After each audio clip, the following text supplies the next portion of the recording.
Որևէ անսպասելի բան չունենք, ամեն ինչ ընթանում է իր հունով, ինչպես որ գիտենք ի սկզբանե, 2 ամսով երկարացվեց կալանքը,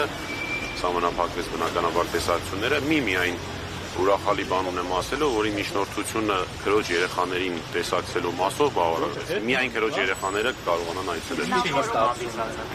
Դե, որոշում, գիտեք, չեմ ստացել որոշումը, ընդհանրապես հրապարակվեց որոշումը 2-3 ժամվա մեջ պատրաստ կլինի, կվերցնենք, կարդանք, տեսնենք ինչ են գրել։ Իսկ այդ գլանակի հետ կապված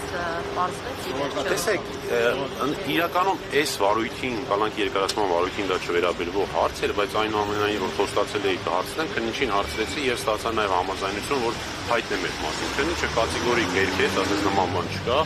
ոչ մի ապացույց չի կորել իրական վարույթ։ Ասում եմ թե այո, նա ասեցի կարող եմ հայտնել լրատվամիջոցները հարցնում են, ասեց այո, կարող եք, որտեղ խնդիր չի։ Ում տեսնել իսկապես։ Հիմա այս փուլում չենք կարող։ Դա երբ որ ըստ էության քննության ժամանակը, արդեն այդ ժամանակը տեսնենք։ Այս փուլում չենք կարող։ Բնականաբար, իհարկե։ Բայց իրենք որոշումը ստանան։ Հա, դեպքի ստանանք, որ իմանանք ինչ են գրել, որ իմանանք ինչը բողոքակ են էլի։ Անբավարար, իսկ ձեր կարծիքով, քանի որ նշում եք, որ որևէ հիմք չկա նրան կալանքի տակ պահելու, սրանով ինչ հարցեր։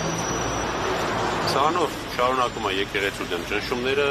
սրանով շարունակում է Արշակ Սրբազանի նկատմամբ այս ամեն ինչ ինչ որ արվում էր, շատ վաղուց սկսված, այս ամեն ինչ։ Այսինքն թե լինի ազատության մեջ ինչ կլինի, սրանով եւ եթե անազատության մեջ էին։ Այդ հարցերը դիտակ ապօրինի անազատության մեջ պահողներին եւ նման հնաման տվողներին։ Ես ինչ գիտեմ ինձ մոտ ինչ ասել։ Այս պահին չունենք որոշում, այս պահին միայն եզրափակիչ մասն հրապարակում, որ երկարացում։ Շնորհակալ եմ։